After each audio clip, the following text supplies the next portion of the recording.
to Disambiguation. I'm your host, Michael Fawcett. Each week we interview experts in AI, generative AI, and business automation to help business leaders understand how to use these tools for the biggest business impact. In our show today, we look at improving the employee experience with AI. I'm joined by Mark Bennett, owner, Achieved Results LLC. Mark, great to have you on the show. Thank you for having me.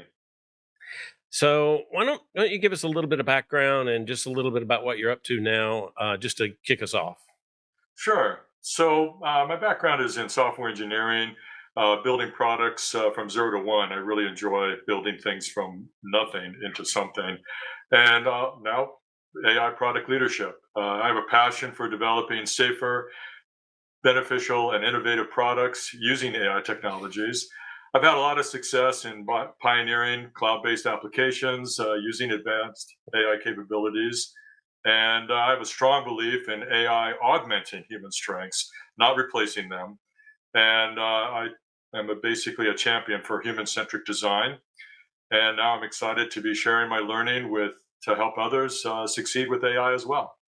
Great. No, I appreciate that, and I'm excited about the topic today because I haven't really. I mean, we've had shows about productivity, we've had shows about about all of the other different functional areas, but we haven't really dug into AI as it relates to the employees themselves. I mean, we touched on a little bit in things like customer support, call center world, where that's certainly an advantage. But really, just to kind of dig into this, it's a topic that I know is really of interest to a lot of business people. So I wanted to start kind of at a more general place. So can you talk a little bit about how AI is currently being used to enhance employee experience in organizations? Sure. Yeah. Most of what we're seeing today with AI is about helping to automate tasks for employees that they would otherwise have to do manually. So AI is really good at handling complex tasks that are repetitive. These are the kinds of things that bug employees to no end, right? It's taking them away from what they'd really like to do. And so you're getting the improvement in productivity because now employees can focus on what their job is really about and not the administrative tasks. Hmm. Yeah, that makes sense. So you can basically strip away a certain level of basic tasks so that you can focus more on the higher value task. Yeah. Yeah, Um, exactly. yeah. So what are the benefits that you've seen when you integrate AI into your employee experience strategy? So what I've seen is that the benefit that's coming from this is that you get, well, Mm, first of all, increased productivity. One area that's really important here is that um, when people, especially knowledge workers, are engrossed in their work, when they have to be taken away to work on some mundane or mm, repetitive task, you get the effect of what they call as context switching. And context switching really messes up people's productivity, especially when they're in that flow of work. mm, Um, so, number one is getting rid of those kinds of interruptions that come from the mundane tasks that people have to take care of. A person's really involved in something, and they find out, oh, I've got to like handle this particular administrative task. The other is, and this is a little bit more advanced and is more future vision, is the fact that people unwittingly interrupt us mm, because they have a quick question. Oh, I have a quick question for you. It won't take but a minute. Well, it won't take but a minute, but when it takes you out of that flow, the studies have shown it takes people anywhere from 45 minutes to an hour to get back into the flow. mm, So, you know, again, you don't want to be mad and rude to people and say, stop bugging me. Sometimes we have these more passive approaches like do not disturb and stuff like that. But it's so much nicer to be able to have something that's based off of AI be able to handle a lot of these tasks and a lot of these questions from your colleagues for mm, you. And so one of the exciting things that we've seen in the future, people watching the show I'm sure you've seen this, is you can now have avatars that look like you, talk like Mm. you in different languages. Okay. And these can be powered in the background by basically a knowledge base of what you have. Sure. So, as long as everybody authorizes this and as long as it's used responsibly, you could have basically an avatar handle a lot of these questions on your behalf. And you could have it look like you, or if you feel uncomfortable with that, not. If it looks like you probably should have some kind of indicator, like maybe a hat or something that lets the person know that this is not the real you, but is speaking on your behalf. Now, of course, other things can't be done. Like it probably you don't want to have it making decisions on your behalf or making commitments, but a lot of times people are just coming to you with a question of like, hey, what's the status on this, or Mm. what did you say in the last meeting about this? All of this stuff now is available, with Mm. all of this data that's being collected about us, that Yeah. on the one hand, we want to make sure is under our control, but on the other hand, leverage it, make it available as a way to offload these interruptions so that you can stay focused on your work. Yeah, that's interesting. I mean, I obviously kind of the virtual assistant piece of it, I've looked at quite a bit, but the idea of having a chat bot basically as a way for you to interact with other employees when it's a simple question, when it could deflect that interruption. I mean, that would actually be really useful. That's really Yeah. interesting. Another area, just quickly, is helping people live in a 24/7 world. Mm. I mean, I've been working at companies where you have colleagues working, 12 time zones away, and Mm. you want to be there for them, but a lot of times, sometimes it's just you're just answering questions or something like that, and it'd be nice to be able to focus the real uh, productive meetings to the ones that really need to be done. And the rest of the time, you can have either a chatbot that represents you, or Mm. like I said, a virtual avatar represents you when they're having a meeting that's 12 time zones away, and vice versa. They could have a avatar for you. Now, of course. Mm. The comedy that I think some people have seen is, if anybody remembers the scene from Real Genius, where students were bringing in tape recorders to just record the professor's lecture. And as the scene progresses, more and more tape recorders take the place of the students. And finally, the professor is Yeah. replaced by a tape Yeah. recorder. And so we could have a world where avatars are just talking to avatars. And of course, we'd want to keep a Yeah. close watch on that to make sure that they don't cause a revolution. Yeah, right. Well, I mean, it is interesting because I've managed groups that are global, and just trying to find a meeting time that works for people in, California, New York, London, and Bangalore. There's not a reasonable time that overlaps for anybody Right. really. So yeah, that's actually that's an interesting idea. Like, over the last year, we've heard so much about generative AI, and I know that, in general, it's kind of democratized interest and activity with AI. But I'm just curious about, virtual assistants. How can they improve your productivity, and then how does that turn that around too? I mean, how does that impact the employee? And we talked a little bit about making me more productive, which I guess is good, but I mean, are there other things that using that virtual assistant, what other impacts on the employee that we should think of? Right. So the last year, and even before this, Mm. when ChatGPT came out a year ago, that was a big watershed moment. Mm. Prior to that, though, we'd seen generative AI in the form of creating artwork and, well, Mm. quote unquote artwork, etc. Uh, and what that did was that got everybody thinking generative AI in terms of generation. Okay, that it generated stuff. Okay, well, Mustafa Suleiman from DeepMind has a book out now called The Coming Wave, and he talks about the shift from generative AI to interactive AI. And the Mm. interactive AI is available to us today. And that's where I think Mm. real productivity and a real sea change in the way that work gets done can occur. And part of this, sounds philosophical, but it's Mm. taking. Well, first of all, let's look at it as this is a breakthrough in human-computer interaction. Mhm.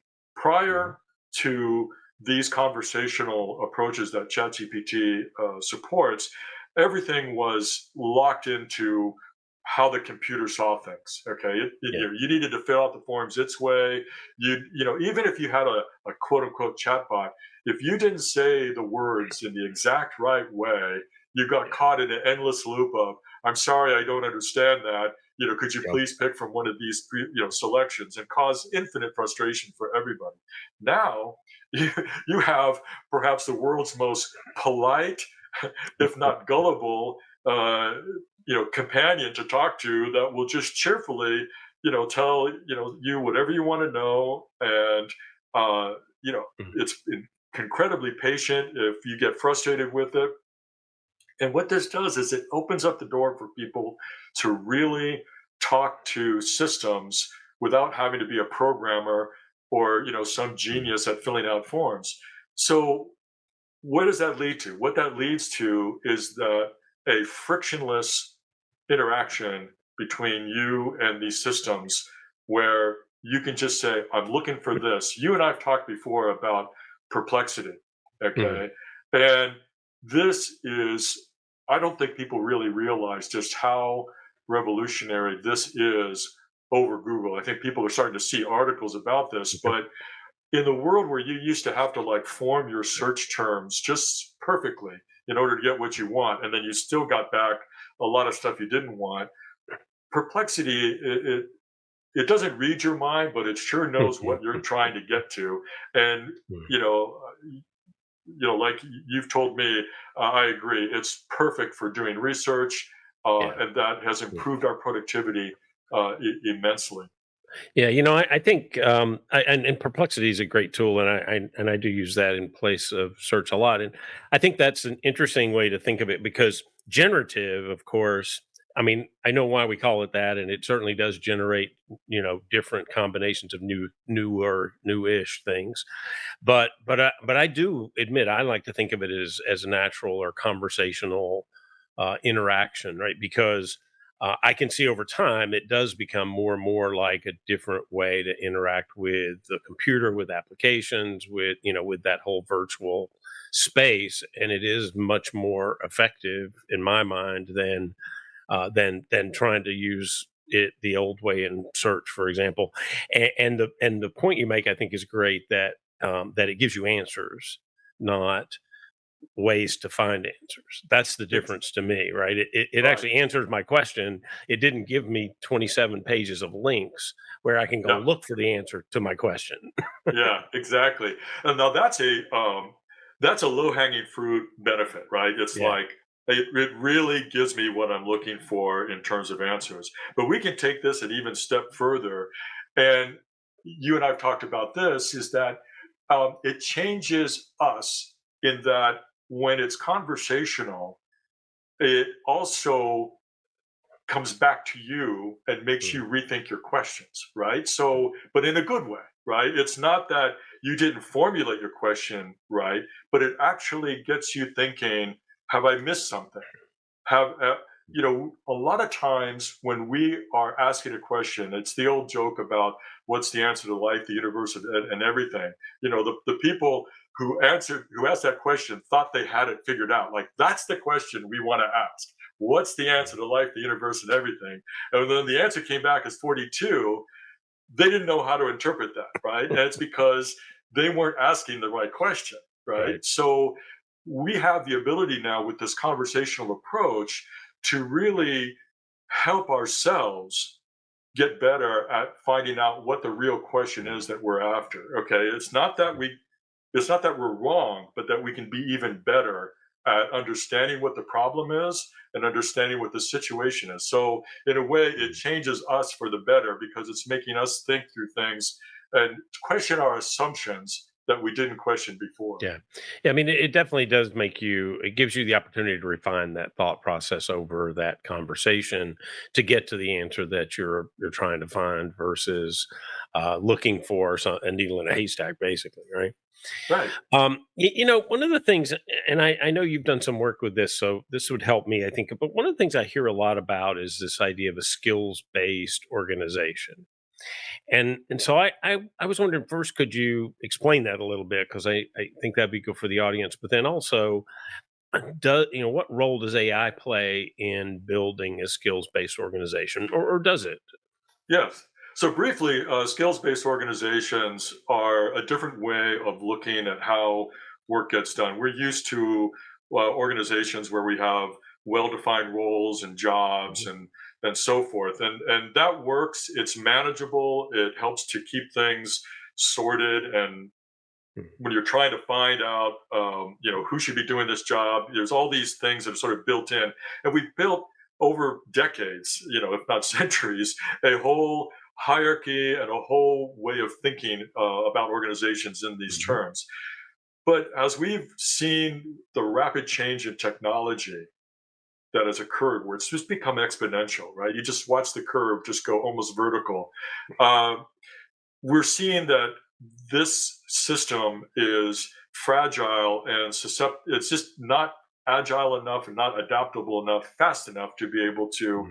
to move forward, especially if you have a large organization where you have that infrastructure sort of baked in. So a skills-based organization approach says, let's step away from that structure and look at things in terms of people have skills, they collaborate, and they get things done. What if we just sort of broke that down into those components and Mhm. looked at the organization that way?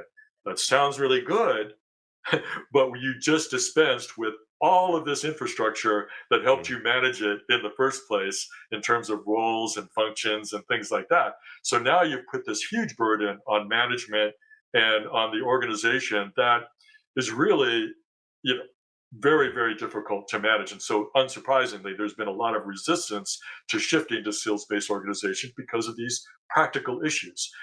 Now, where can AI come into play? AI, especially in today's level of what it's capable of doing, has the capacity to absorb all of that information, sort that Mhm. information, present it to you in a digestible form, and give management and the employees the tools in which to solve the day-to-day issues that they're trying to find out. Who has the information I need? Who has the skills I need? Mhm. Who's available?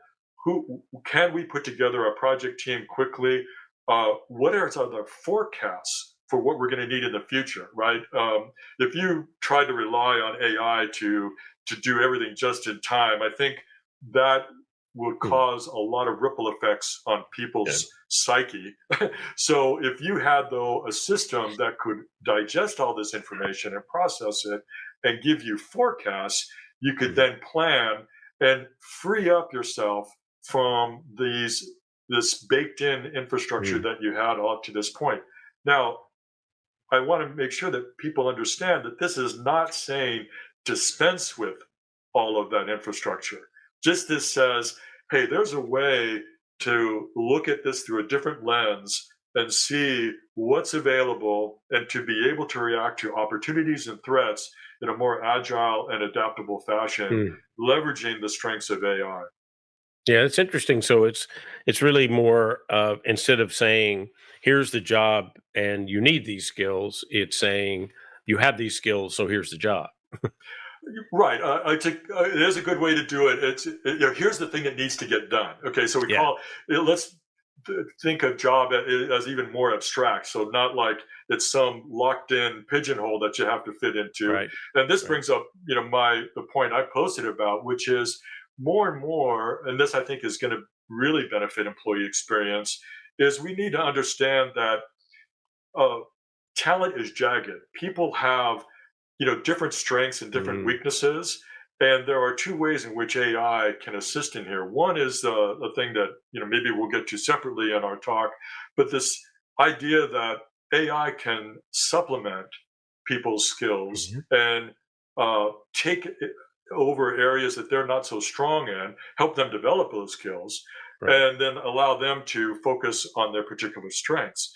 The other is that this AI can look at the entire workforce from this perspective and see Mhm. where project teams make sense. Okay. Remember that the information that it can be working off of is all of the email exchanges, all of these Right. internal social network interactions, and it can, from that, Mhm. spot things that would otherwise not be immediately Yeah. obvious to somebody who's just looking at an org chart. I think the idea of organizational network analysis goes back several years, but when you use AI to Mhm. combine that with everybody's skills profiles, you have an immense opportunity Yep. to be able to form project teams on an as needed basis, taking into account people's relationships to each other, what their aspirations are, all the things that would also benefit them Mhm. in terms of their skill development and how they can grow within that organization. Yeah, that's interesting. I mean, I've looked at this in a slightly different lens in the project management world, or maybe I really should say in project-based business, because Mhm. that's the effect. Although it certainly would work internally too, but the idea of finding the right, matching skills to task and roles in projects has always been a complicated thing, and a lot of the companies that specialize in project-based business have started to build in tools that'll do that for you that use AI. So that actually does make a lot of sense to me and applied to the internal world as well, because it really does give you the capability to find the perfect fit or the near perfect fit to what you're trying to do. One of the things you hinted at in there, though, and and we didn't really talk about this, but I am curious because I have seen things in education or in training, I guess I should call it, about the idea of using chatbots to be able to tailor learning to an individual versus to a segment or a class or whatever. Is that something Absolutely. that comes into play here too? Yes, absolutely. I think for folks who really want to dive into this, I think Accenture is a great organization to look at this in terms of this, as well as just what they're doing with AI in general. Accenture has a excellent approach to tailoring learning and Mm, development to the individual employee's needs. That one sends a signal to the employees that says this matters to us, and mm, so you're important, and we want to make sure we're investing in you to make sure that you have the learning and the training that you really need that fits with what you're doing. And when we say tailored, we're tailoring to now. There's a lot of debate about learning styles and things like that, but whatever you want to mm, call it, okay, the AI is there's three things the three P's about AI that I like to say. It's patient, okay, meaning that if it tries something with you and you don't get it, it doesn't sit there and go like, "What's wrong with you?" It goes, "Okay, let's try something different." Okay, yeah. it's persistent. It will keep at it. It will never get exhausted. Okay, and it will keep trying to help you. And three, it's I use the word panoptic, meaning that it Mhm. is always on the lookout. Okay, so instead of you having to rely on an LMS system that you have to constantly go to and say, well, Mm, is there new learning for me? Is there new learning for me? Or a mentor who's having to take time out of their day to say, well, is this something that Mark needs to know about? You now have a never tiring system on the mm, lookout for you, saying like, hey, I just found something for you. This might help you in this particular task because it knows mm. what you're working on. Yeah. It knows what you've learned before. And if you're willing to share with it, it knows, a little bit about your background. What are your, Mm, what are the things you like? What are the things you don't like? And it can shape the learning and it can spot the learning for you in a very mm. personalized, very tailored to your task approach that will give you a lot of comfort and and a feeling that hey, this company is investing in me and Mhm. is helping me, and I have here this assistant that is just completely willing to like work with me endlessly. Yeah. I mean, it does change the idea of just in time learning quite a bit, right? I mean, and Yeah. that's something I've looked at off and on for years around, how do you educate companies when they're going through change and they're adopting new systems and that sort of thing. And time after time, we've seen that if you train the person it all up front, then you're going to lose most of it. But if you train them in increments when they need it, then it sticks. So that actually makes it almost a prescriptive kind of just in time that can go, okay, you're going to have to take care of this next, and you don't know how to do this. Here's what you need to know, or whatever. Yeah, that's Exactly. really interesting. Yeah, Yeah, it gives everybody, it gives the employee such satisfaction to say, I didn't know this, I know it now, and I yeah, applied it. yeah, Okay, so I feel very comfortable in that I really do know it because I used it to get this thing done. yeah. Well, it's reinforced as you're learning it, then you get to reinforce it directly. Yeah, that makes a Right. lot of sense. Well, one of the other things that in the workforce we talk a lot, and we have for several years talked about collaboration and how we need to come up with tools and ways to encourage collaboration in the workforce. So I'm curious in this, in the context of a modern digital workplace, is there is there a way that you can use either traditional or generative AI to help encourage that collaboration or even enable that collaboration? Oh, absolutely. This goes to something that's very near and dear to my heart, which is the importance of collaboration. I think a lot of organizations, pay lip service to collaboration, but Mm, based on what we discussed already about a skills-based organization, if we look at it, employees as nothing but isolated bags of skills and not look at them as how they interact with each other to get things done, we're missing a big part of the picture. So collaboration is very important. And I worked on projects where we took that to heart as both a way for people to become more effective and to increase performance by their collaboration, mm, but also that it gave the organization a better understanding of what their skills really were because of that mm, collaboration. By observing how people interacted, you could infer who were the persons that were expert in this area mm, and so forth. So rather than just simple social network analysis where you looked at who interacted with who, you looked at what they were interacting about. Now, the mm, next thing that that project worked on was to say, what are we collaborating on? What are we collaborating for? What's the purpose of this collaboration? And so we would introduce business objects into the conversation because that way that mm, acted as a magnet and the focus of why we were collaborating. And that business mm, object could provide information that would be useful for the participants to look mm. at and to update and so forth, but it was very static, right? It Yeah. didn't interact with us. Well, now with generative AI, you can put an interactive front end on this that says, okay, I'm a participant, Mhm. and it identifies itself as a generative AI participant, and now has the ability, leveraging the other AI facilities of the system, to go out there and access whatever business objects are needed to be able to Mm, participate in the conversation constructively. So now you have human, generative AI, all collaborating together to get things that's done, and you're leveraging all the individual participants' strengths. yeah. Yeah, that makes sense. I mean, in the customer service world, that's one of the big benefits is using a virtual assistant to find things quickly for you when you're interacting with a customer. So why wouldn't that work internally when you're collaborating with a project team on, some issue that generative AI virtual assistant can help bring the right information in at the right time to help you collaborate more effectively and solve problems more quickly. That makes a Exactly. lot of sense, and that's a great use case. That's one I haven't really thought about that much, but just that encouraging the human machine team together to be able to solve those problems.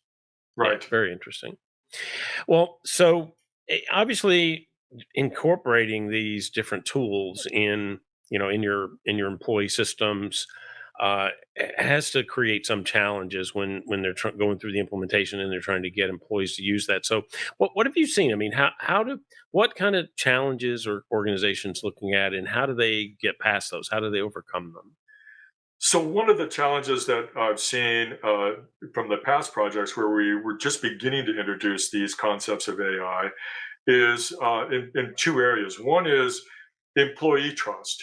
Okay, do they feel Mm. that they can trust your organization with all this data that's being collected about them?